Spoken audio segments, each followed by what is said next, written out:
Assalamualaikum warahmatullahi wabarakatuh. Perkenalkan, nama saya Mila Amelia Putri. Saya dari Prodi Pendidikan Agama Islam semester 5 kelas A. Di sini saya mengambil materi mengenai surat An-Nas dan pesan pokoknya. Adapun fasenya yaitu fase A di kelas 2 SD IT.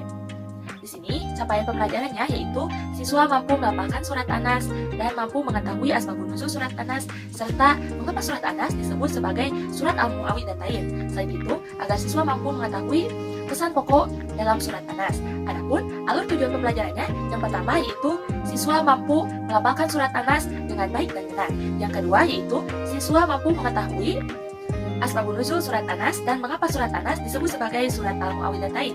Lalu yang ketiga yaitu agar siswa mampu mengetahui pesan-pesan pokok yang terdapat dalam Quran surat An-Nas. Oke, mari kita saksikan. Baik anak-anak, hari ini kita akan belajar mengenai surat An-Nas dan pesan pokoknya. Untuk itu, mari kita baca dulu bersama-sama surat An-Nasnya. A'udzu billahi minasyaitonir rajim. Bismillahirrahmanirrahim. Qul a'udzu birabbin nas, malikin nas, ilahin nas, min syarril waswasil khannas, alladzi yuwaswisu fi sudurin nas, minal jinnati wan nas. Shadaqallahul azim. Ada yang berani maunya? Anak-anak, surat An-Nas adalah surat terakhir dalam Al-Quran. Surat An-Nas artinya manusia. Ayo sekali lagi, surat An-Nas artinya manusia. Berjumlah berapa ayat surat An-Nas tadi yang telah kita baca? Berjumlah 6 ayat dan merupakan surat ke-114 dalam Al-Quran. Surat An-Nas adalah surat yang turun di kota Mekah sehingga disebut surat Makkiyah. Mengapa surat An-Nas disebut surat Makkiyah? Karena surat ini diturunkan sebelum Nabi Muhammad SAW hijrah ke Madinah. Asbabun nuzul atau sebab turunnya surat An-Nas adalah suatu hari Rasulullah SAW sedang menderita sakit yang cukup berat.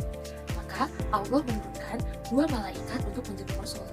Setelah sesampainya di rumah Rasul, salah satu dari malaikat tersebut berkata bahwa penyebab sakit yang diderita Rasul saat ini adalah oleh sihir orang Yahudi yang diletakkan di dekat sumur. Lalu Rasulullah mengutus para sahabatnya untuk mencari bugol sihir tersebut di sumur. Setelah para sahabat menemukan bugol sihir tersebut dan diberikan kepada Rasul, maka turunlah 2 surat oleh Allah, yaitu surat Al-Falaq dan surat An-Nas. Allah Subhanahu wa Ta'ala memerintahkan kepada Rasul untuk membacanya.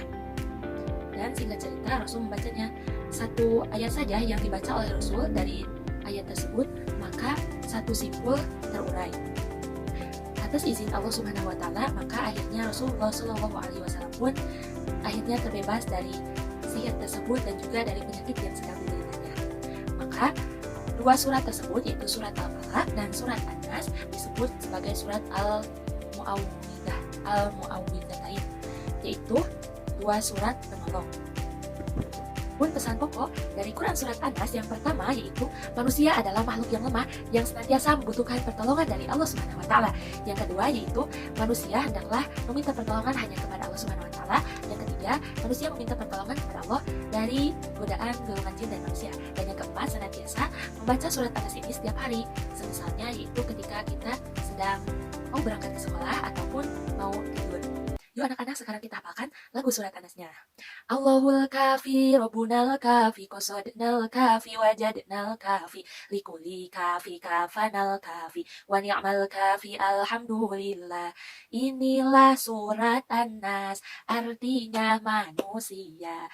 Jumlahnya 6 ayat, 114 itu nomor suratnya. Diturunkan di kota Mekah, disebut surat Makkiyah, juga disebut surat Al-Mu'awwidhatain, untuk berlindung dari golongan jin dan manusia. Oke anak-anak, jadi dapat disimpulkan bahwa surat An-Nas ini artinya manusia. Jumlahnya tadi berapa ayat? 6 ayat. Nomor suratnya keberapa? 114. Diturunkan di kota Mekah, jadi disebut surat Makkiyah. Surat Anas juga disebut sebagai surat Al-Mu'awwidhatain, yaitu pertolongan. Adapun pesan pokok dari Quran surat Anas yaitu manusia adalah makhluk yang lemah yang senantiasa membutuhkan pertolongan dari Allah Subhanahu wa taala. Dan perlu diingat juga ya, anak-anak, bahwa surat Anas ini hendaklah dibaca setiap hari. Baik kalian mau berangkat sekolah, mau berangkat bermain, mau berangkat bepergian, atau ketika kalian mau tidur. Dicukupkan sekian materi hari ini dari Ibu. Wassalamualaikum warahmatullahi wabarakatuh.